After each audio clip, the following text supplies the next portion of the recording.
اعوذ باللہ من الشیطان الرجیم بسم اللہ الرحمن الرحیم۔ انسان کی تہذیب کی تاریخ کو دو حصوں میں تقسیم کیا جا سکتا ہے۔ ایک وہ حصہ جو آثار قدیمہ سے ملتا ہے یا جو نسل در نسل لفظوں میں ملتا ہے۔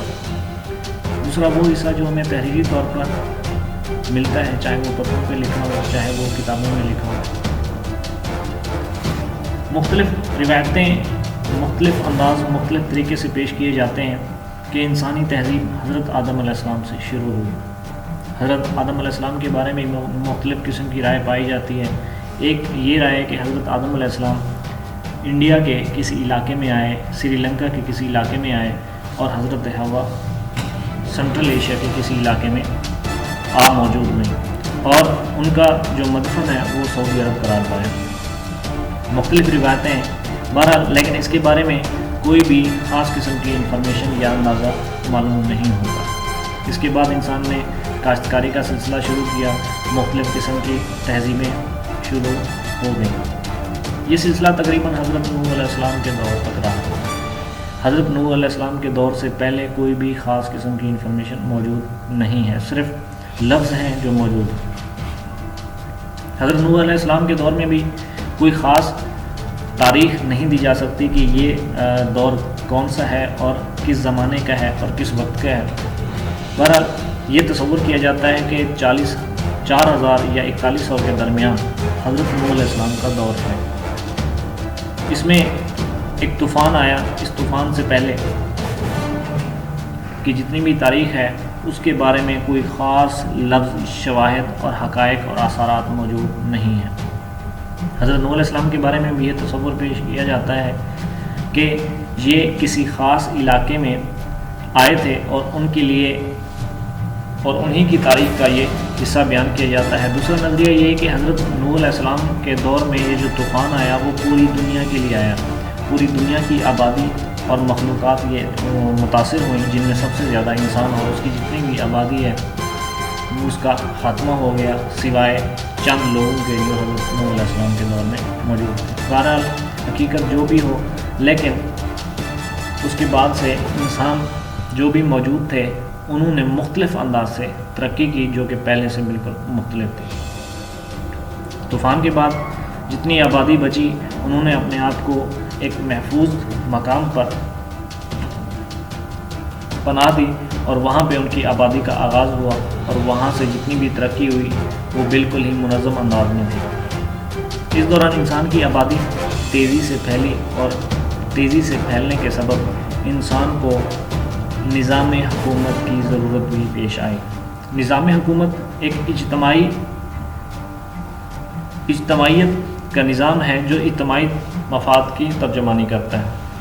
جب سے انسان نے نظام حکومت قائم کیا تب سے انسانی ترقی پہلے سے کہیں تیزی کے ساتھ بڑھنا شروع ہو گئی۔ نئی سے نئی عمارتیں تعمیر ہونے لگیں جو کسی بھی خاندان کے لیے یا انفرادی شخص کے لیے ممکن نہیں تھا تعمیر کرنا۔ اس دوران مصر کے علاقے میں، مصر اور سوڈان کے علاقے میں بہت ساری چھوٹی چھوٹی حکومتیں قائم ہوئیں اور ان کا سلسلہ شروع ہو گیا۔ حکومتوں کا مقصد بیرونی حملے سے تحفظ دینا تھا، نظام معاش کو قائم رکھنا تھا، اور اندرونی جھگڑوں کو اور معاملات کو منظم انداز میں حل کرنا تھا، نظم و ضبط قائم کرنا تھا۔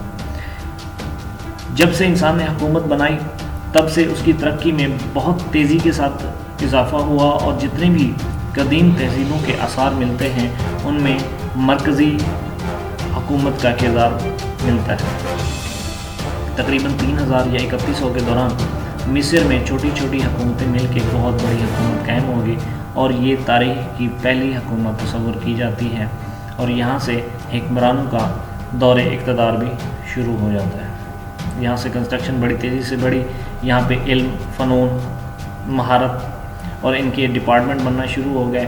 اس دوران مصر میں تقریباً 1% لوگ پڑھے لکھے موجود ہوتے تھے جو لکھنا پڑھنا جانتے تھے، جو یہ بھی جانتے تھے کہ لکھائی کا طریقہ کیسے منظم کیا جا سکتا ہے، اس کو کیسے بہتر کیا جا سکتا ہے، میتھمیٹکس کو کیسے امپروو کیا جا سکتا ہے، وغیرہ وغیرہ۔ تقریباً 2900 یا 3000 کے دوران مصر میں جتنے بھی آثار ملتے ہیں اس سے یہ ظاہر ہوتا ہے کہ مصری لوگ کنسٹرکشن میں بہت ماہر تھے، ان کی میتھمیٹکس بہت اچھی تھی، جیومیٹری ان کی بہت ایڈوانس تھی، وہ معاش کے نظام سے بہتر طور پہ واقف تھے اور ان کو منظم طور پہ ریکارڈ کرنے کا نظام بھی ان کے یہاں موجود تھا۔ لوہا اور مختلف قسم کی دھاتیں بھی نکالنا اور ان کو استعمال کرنا بھی بہت خوب جانتے تھے، پتھروں کو تراشنا بھی وہ بہتر طریقے سے جانتے تھے۔ وہ مختلف پتھروں کو تراش کر نئے نئے قسم کے بت بناتے تھے، نئی قسم کی عمارتیں بناتے تھے جو کہ پہلی تاریخ میں ممکن نہیں تھیں یا ظاہر نہیں ہوئی۔ بہت ساری ایسی چیزیں ہوئیں جو پہلے سے موجود نہیں تھیں، نظام حکومت بہت ہی حد تک منظم ہو چکا تھا اور ظاہر ہوا۔ مصری دور حکومت کی بہترین مثال اہرام مصر ہیں۔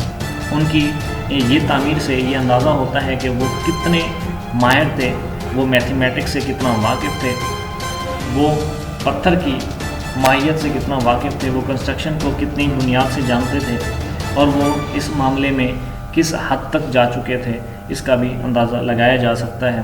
اور یہ وہ عمارتیں ہیں جن سے مصری تہذیب کے شاہکار کا بھی اندازہ ہوتا ہے کہ وہ کس دور میں اور کس طرح سے زندگی گزارتے تھے، اور بہت سارے معاملات اور حقائق اس سے واضح ہوتے ہیں۔ اس کے بعد کے دور میں بھی بہت ساری چیزیں ایسی ہیں جو حیران کن ہیں، لیکن یہ دنیا کا پہلا عجوبہ تصور کیا جاتا ہے جو انسان نے قائم کیا۔